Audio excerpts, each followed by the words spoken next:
اعوذ باللہ من الشیطان الرجیم بسم اللہ الرحمن الرحیم یا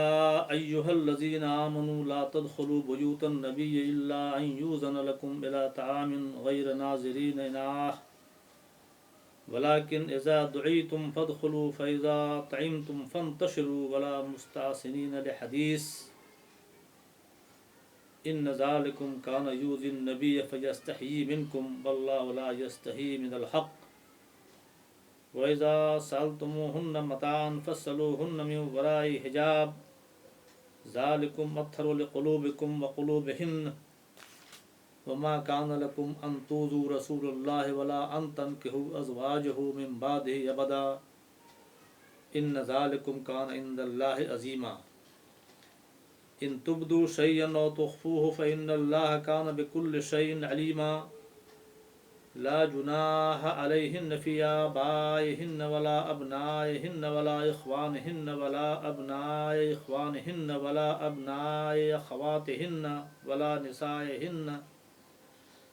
نسائہن ولا ما ملکت ایمانہن واتقین اللہ ان اللہ کان علی کل شیء شہیدا ان اللہ وملائکتہ یصلون علی النبی یا ایہا الذین آمنوا صلوا علیہ وسلموا تسلیما ان الذین یؤذون اللہ ورسولہ لعنہم اللہ فی الدنیا والآخرۃ وأعد لهم عذابا مہینا والذین یؤذون المؤمنین والمؤمنات بغیر ما اکتسبوا فقد احتملوا بہتانا واثما مبینا صدق اللہ العلی العظیم۔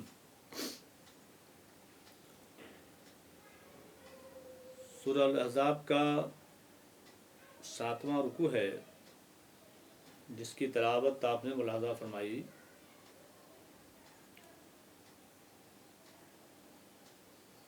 اس رکوع کے اندر معاشرتی احکام ہیں،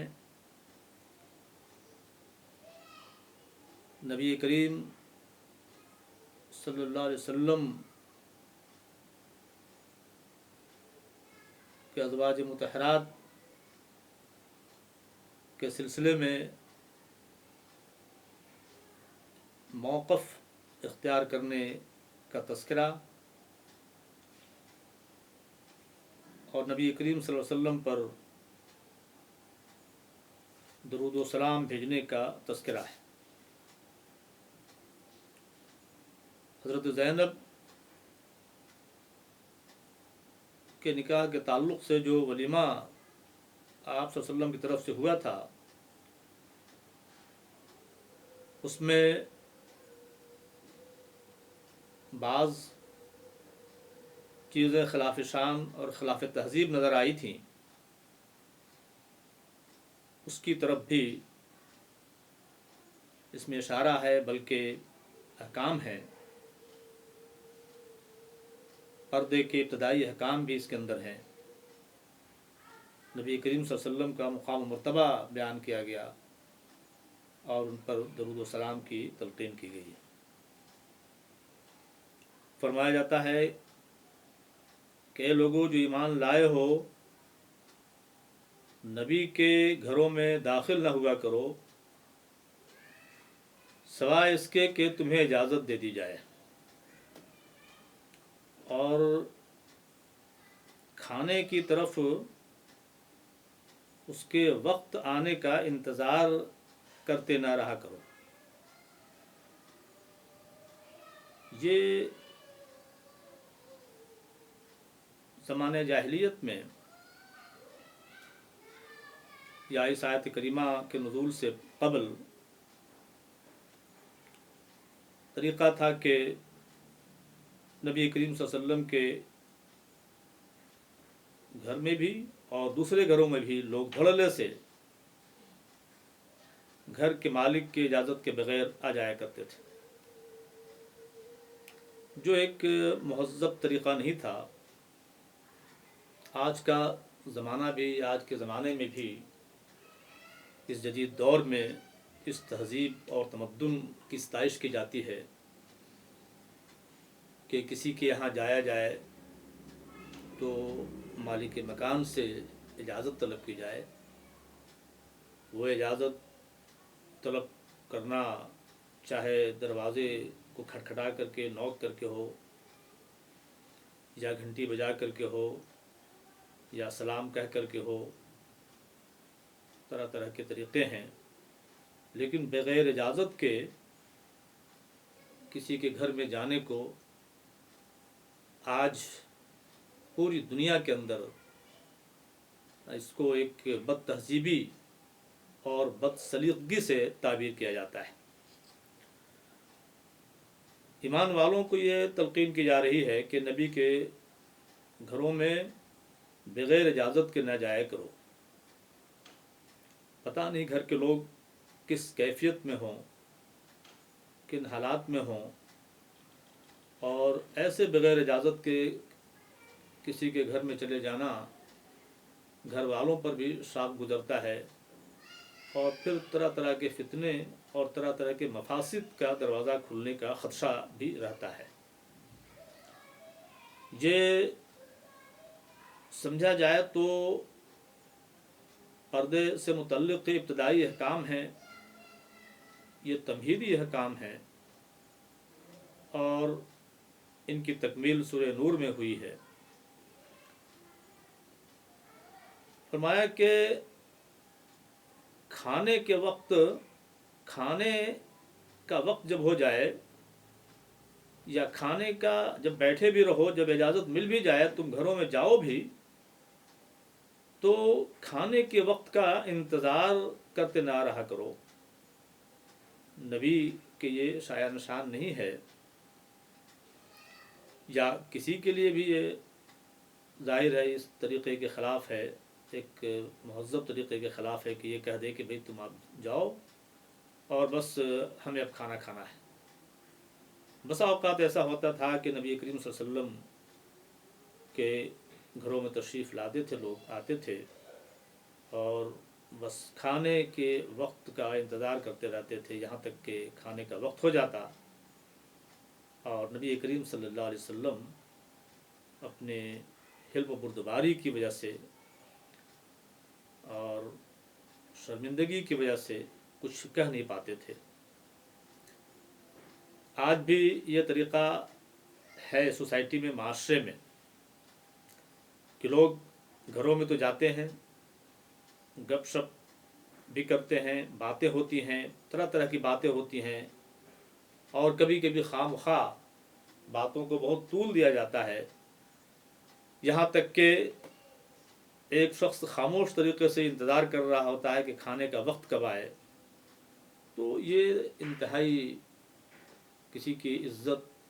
کے خلاف اور کسی کے شان کے خلاف، سیلف رسپیکٹ کے خلاف یہ طریقہ ہے کہ اس طرح کی حرکتیں اس کی طرف سے صادر ہوں، اور اس کا انتظار کرے کہ مالک مکان یہ کہے کہ اب کھانے کا وقت ہو گیا ہے، اب آپ تشریف لے جائیے۔ نہ اس کے لیے یہ گنجائش ہوتی ہے کہ ایک وقت میں مثال کے طور پر 4 لوگ، 6 لوگ، 8 لوگ، 10 لوگ آ گئے ہوں، وہ سب کو کھلا سکتا ہے، اور نہ یہ مناسب طریقہ ہے۔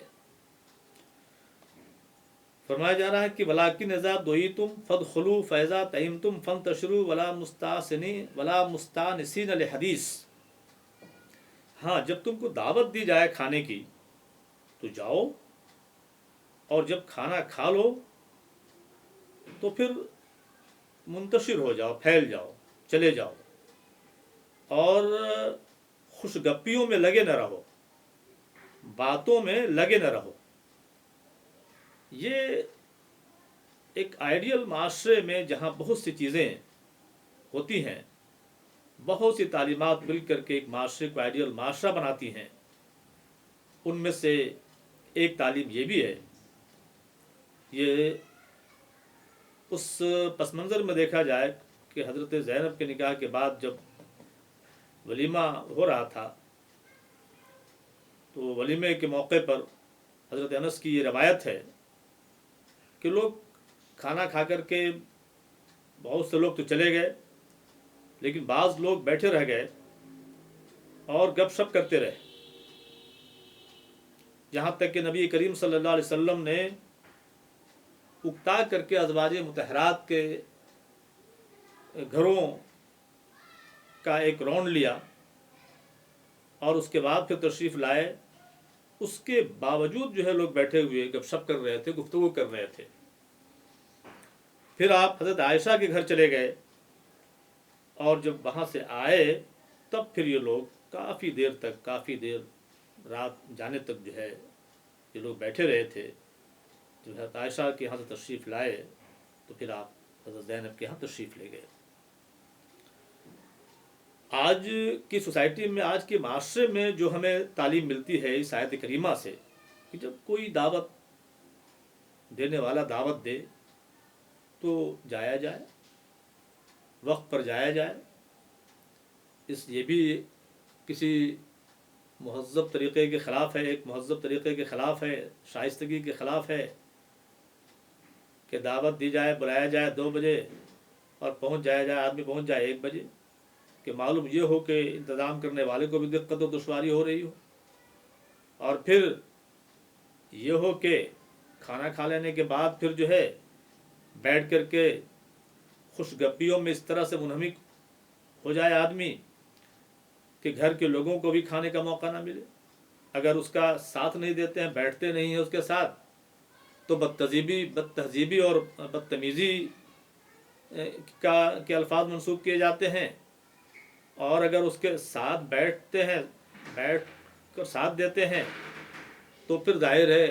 کھانے پینے کا جو وقت ہے دوسروں کو تکلیف اور گھر کے لوگوں کو پریشانیاں بڑھ جاتی ہیں، اور یہاں تک کہ کھانے پینے کا وقت بھی گزر جاتا ہے، تاخیر ہو جاتی ہے.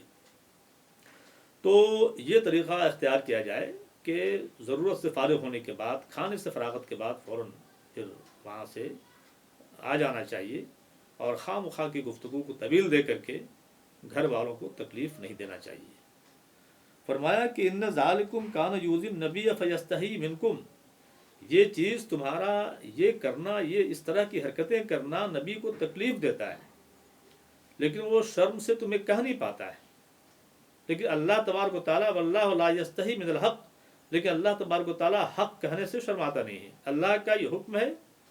یہ اللہ تعالیٰ کی تعلیم ہے، اس تعلیم پر تم کو عمل پیرا ہونا چاہیے. وَإِذَا سَأَلْتُمُوهُنَّ مَتَاعًا فَاسْأَلُوهُنَّ مِنْ وَرَاءِ حِجَابٍ ذَلِكُمْ أَطْهَرُ لِقُلُوبِكُمْ وَقُلُوبِهِنَّ. فرمایا کہ جب تم ان سے کوئی چیز مانگو، ازواج مطہرات سے جب کوئی چیز مانگو، ایمان لانے والوں کو یہ بات کہی جا رہی ہے کہ جب مانگو تو پردے کے پیچھے سے مانگو. ظاہر یہ پردے کے ابتدائی احکام ہیں، گویا یہ تمہیدی کلمات ہیں پردے سے متعلق، یہ تمہید ہے، تمہیدی حکم ہے، اور اس تمہیدی حکم کا اختتام یا اس کی تکمیل یا اس کا تکملہ سورہ نور ہے. فرمایا کہ یہ پردے کے پیچھے سے مانگو، یہ طریقہ پردے میں رہ کر کے رہنا، غیر محرم سے پردہ کرنا، یہ طریقہ تمہارے دلوں کے لیے بھی اور ان کے دلوں کے لیے بھی، ازواج مطہرات کے لیے بھی اور تمہارے لیے بھی، یہ بہت ہی پاکیزہ تر طریقہ ہے. پاکیزہ تر طریقہ ہے. اس طور پر بھی آج بھی اگر کوئی پردے میں ہوتا ہے، کوئی حجاب میں ہوتا ہے، تو ظاہر ہے پردے میں ہونا اور حجاب میں ہونا، یہ جو پردے میں ہے اس کے لیے بھی یہ طریقہ بہت مناسب ہے، بہت سیف ہے، بہت مناسب ہے اور پاکیزہ تر ہے. پہچانا جاتا ہے وہ شخص، وہ عورت پہچانی جاتی ہے، وہ لڑکی پہچانی جاتی ہے کہ وہ مہذب ہے، وہ ناشائستہ نہیں ہے، اس پر کسی کا داؤ نہیں چل سکتا، اور دلوں کی تطہیر اور اس کی پاکیزگی کا سامان فراہم ہوتا ہے. یہ سمجھتے ہوئے وہ کوئی غلط حرکت بھی نہیں کرتی ہے کہ لوگ دیکھنے والے ناظرین کیا سمجھیں گے کہ پردے میں ہو کر کے بھی، برقعے میں ہو کر کے بھی ایک شخص جو ہے برقعے میں ہو کر کے کوئی غلط کام کرے، ایک شخص جو ہے بے پردہ کوئی کام کرے، دونوں میں فرق. تو اس طرح اس کے لیے بھی، ان عورتوں کے لیے بھی یہ پاکیزہ تر طریقہ ہے، اور ان مردوں کے لیے بھی پاکیزہ تر طریقہ اس طرح ہے کہ ایسے لوگ جو ہے کہ نگاہیں نہیں پڑتی اور اس طرح سے ان کے دل میں جذبات، طرح طرح کے خیالات، گندے خیالات اور بے پردگی کی وجہ سے جو ہے مذموم خیالات ان کے دلوں میں نہیں آتے۔ اس طور پر یہ طریقہ جو پردے کا طریقہ ہے وہ دلوں کے پاک کر رکھنے کا، پاک کرنے کا اچھا طریقہ ہے۔ فرمایا جا رہا ہے کہ یہ پاکیزہ تر طریقہ ہے۔ وَمَا كَانَ لَكُمْ أَن تُؤْذُوا رَسُولَ اللَّهِ وَلَا أَن تَنكِحُوا أَزْوَاجَهُ مِن بَعْدِهِ أَبَدًا، اور تمہارے لیے جائز نہیں ہے کہ رسول اللہ کو تکلیف دو، اور نہ یہ جائز ہے کہ رسول اللہ کے بعد، ان کے بعد ان کے ازواج سے، ان کی بیویوں سے نکاح کرو کبھی بھی۔ تم رسول اللہ کو تکلیف دو، یہ جائز نہیں ہے۔ ظاہر ہے ایک مسلمان جب اللہ پر ایمان رکھتا ہے، اللہ کے رسول پر ایمان رکھتا ہے، اللہ کے رسول سے بے انتہا، اللہ کے ساتھ ساتھ اللہ کے رسول سے بے انتہا محبت کرتا ہے، تو یہ کیسے زیبا ہو سکتا ہے، یہ کیسے درست ہو سکتا ہے کہ اللہ کے رسول صلی اللہ علیہ وسلم کو تکلیف دے اپنی زبان سے، اپنے قول سے، اپنے کردار سے۔ یہاں یہ وہی بات کہی جا رہی ہے کہ رسول اللہ صلی اللہ علیہ وسلم کے سلسلے میں اس طرح کے خیالات تمہارے دلوں میں نہیں آنے چاہیے۔ رسول اللہ صلی اللہ علیہ وسلم کے حرمت اور تقدس سے متعلق، آپ صلی اللہ علیہ وسلم کی شان سے متعلق اور آپ صلی اللہ علیہ وسلم کی عظمت سے متعلق تمہارے دلوں میں کسی قسم کا متضاد خیال، کسی قسم کا نازیبا خیال نہیں آنا چاہیے، اور اس طرح اللہ کے رسول صلی اللہ علیہ وسلم کو تکلیف دینے کا کوئی طریقہ اختیار نہیں کرنا چاہیے۔ اور نہ ازواج مطہرات کے تعلق سے آپ صلی اللہ علیہ وسلم کے سلسلے میں کوئی بات کہنی چاہیے کہ عام مسلمانوں کے لیے تو 4 کی اجازت ہے، اور نبی کریم صلی اللہ علیہ وسلم کے لیے 4 سے زائد کی اجازت ہے۔ تو ظاہر ہے ایسا نہیں تھا کہ عام لوگوں کے لیے یہ بات تھی کہ عام لوگ اس طرح کی بات سمجھتے تھے، کمزور ایمان والے اور یہ منافقین اس طرح کے خیالات رکھتے تھے، دشمنان دین اس طرح کے خیالات رکھتے تھے۔ یہاں تو ایمان والوں سے یہ خطاب کیا جا رہا ہے کہ نبی کریم صلی اللہ علیہ وسلم کے سلسلے میں اس طرح کا خیال بھی حاشیے ذہن میں لانا، یہ نبی کریم صلی اللہ علیہ وسلم کی اذیت کا سبب ہے۔ اس لیے اذیت کا سامان نہ کرو، اور نہ ان کے بعد ان کی بیویوں سے نکاح کرو، اس لیے کہ یہ امہات المومنین ہیں، ساری دنیا کے ایمان لانے والے لوگوں کی مائیں ہیں۔ ماؤں کا مقام اور مرتبہ کیا ہوتا ہے، اسی لحاظ سے یہ بات، یہ تلقین کی جا رہی ہے، یہ حکم دیا جا رہا ہے کہ ان سے نکاح جائز نہیں ہے، ان سے نکاح درست نہیں ہے کبھی بھی۔ ان ذالکم کان عند اللہ عظیما، یہ اللہ تبارک و تعالیٰ کے نزدیک بلا شبہ یہ بہت ہی سنگین بات ہے۔ اس طرح کا خیال کرنا اور اس طرح کا عمل کرنا، عملی طور پر یا قولی طور پر نبی کریم صلی اللہ علیہ وسلم سے متعلق یا ازواج مطہرات سے متعلق کوئی عمل اللہ تبارک و تعالیٰ کے نزدیک انتہائی سنگین عمل قرار پاتا ہے۔ ان تبدوا شیئا اور تخفوہ فإن اللہ کان بکل شیء علیما، تم کوئی چیز بھی ظاہر کرو یا اس کو چھپاؤ، اللہ تبارک و تعالیٰ ہر چیز کو اچھی طرح جاننے والا ہے۔ تمہارے دلوں میں جو خیالات ہیں، تمہارے دلوں میں جو جذبات ہیں، اللہ تعالیٰ علیم و خبیر ہے، ساری چیزوں کو جانتا ہے، ایک ایک چیز کو جانتا ہے، تمہارے ایک ایک حرکت اور عمل کو جانتا ہے، یہاں تک کہ تمہاری نیتوں کو، تمہارے جذبات کو، تمہارے خیالات کو بھی وہ جانتا ہے۔ وہ تو تم چاہے اپنی زبان سے اس کو کہہ دو یا اپنے دلوں کے اندر چھپا کر کے رکھو، اور مواخذہ دونوں کا ہے، قول و فعل کا بھی مواخذہ ہے اور نیتوں کا بھی مواخذہ ہے۔ اور آپ جانتے ہیں کہ وہ حدیث پاک انما الاعمال بالنیات، کہ اعمال کا دار و مدار نیتوں پر ہوتا ہے۔ تو نیتوں کو کہ تمہارے دل میں کیا جذبات پرورش پا رہے ہیں، کیا خیالات پرورش پا رہے ہیں، نبی کریم صلی اللہ علیہ وسلم کے عظمت کے خلاف، ان کے شان کے خلاف، ازواج مطہرات کے شان کے خلاف تمہارے دل میں جو کچھ بھی ہے، یا جو عظمت ہے نبی کریم صلی اللہ علیہ وسلم کی اور نبی کریم صلی اللہ علیہ وسلم کے ازواج مطہرات کے سلسلے میں جو عظمت ہے، ان سب سے اللہ تبارک و تعالیٰ بہت اچھی طرح باخبر ہے۔ لا جناح علیہن فی آبائہن ولا ابنائہن ولا اخوانہن ولا ابناء اخوانہن ولا ابناء اخواتہن ولا نسائہن ولا ما ملکت ایمانہن واتقین اللہ، کوئی گناہ نہیں ہے ان پر، ازواج مطہرات پر، ان کے اپنے باپوں کے سلسلے میں، اپنے بیٹوں کے سلسلے میں، اپنے بھائیوں کے سلسلے میں، اپنے بھتیجوں کے سلسلے میں، اپنے بھانجوں کے سلسلے میں، اپنے میل جول کی عورتوں کے سلسلے میں، اور نہ اپنے مملوک کے سلسلے میں۔ یہ وہ لوگ ہیں کہ جن سے کوئی پردہ نہیں ہوتا، اور یہ غیر محرم نہیں ہے، اور ان کا آنا جانا ظاہر ہے، ان کا آنا جانا اگر گھروں میں اگر بغیر اجازت ہو جائے، ان کا اگر معاملہ بے پردے کے ہو جائے، اور کسی چیز کو طلب کرنا ہو، کسی چیز کو مانگنا ہو، ان سے اگر بے پردگی ہو جائے تو ظاہر ہے کوئی حرج نہیں ہے۔ اور یہی وجہ ہے کہ یہاں چند لوگوں کی فہرست دی ہے، ان کے علاوہ بھی ہیں لوگ کہ جن کے سلسلے میں کوئی قباحت نہیں ہے، کوئی گناہ نہیں ہے کہ اگر ان کے سامنے پردہ نہ کیا جائے۔ مثال کے طور پر چچا ہیں، ماموں ہیں، اس طرح کے لوگ بھی ہیں۔ ان آیات کے اندر بعض لوگوں کے سلسلے میں وضاحت ہے، لیکن ان کے علاوہ بھی ایک فہرست ہے، ایک لوگوں کی تعداد ہے، ایک اچھی فہرست ہے کہ جن کے سامنے اگر پردہ نہ کیا جائے تو کوئی حرج نہیں ہے،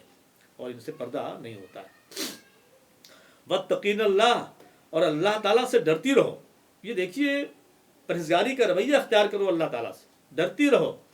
یہ دیکھیے بڑی اہم بات ہے کہ تم گھروں میں جو محرم ہیں، شوہر ہیں، جو دوسرے لوگ ہیں، ان سے تو تم پردہ کرو، اور دوسرے غیر محرم لوگ آئیں، اگر اتفاق سے تمہارے یہ لوگ موجود نہ ہو تو ان سے بے پردگی کا رویہ اختیار کرو۔ یہ دیکھو، اللہ تعالیٰ کا ڈر، اگر اللہ تعالیٰ کا خوف تمہارے دل پر ہے، تمہارے ذہن و دماغ پر اگر اللہ تعالیٰ کا خوف ہے، تو متقی جو ہے مخصوص مقامات پر نہیں آدمی ہوتا ہے،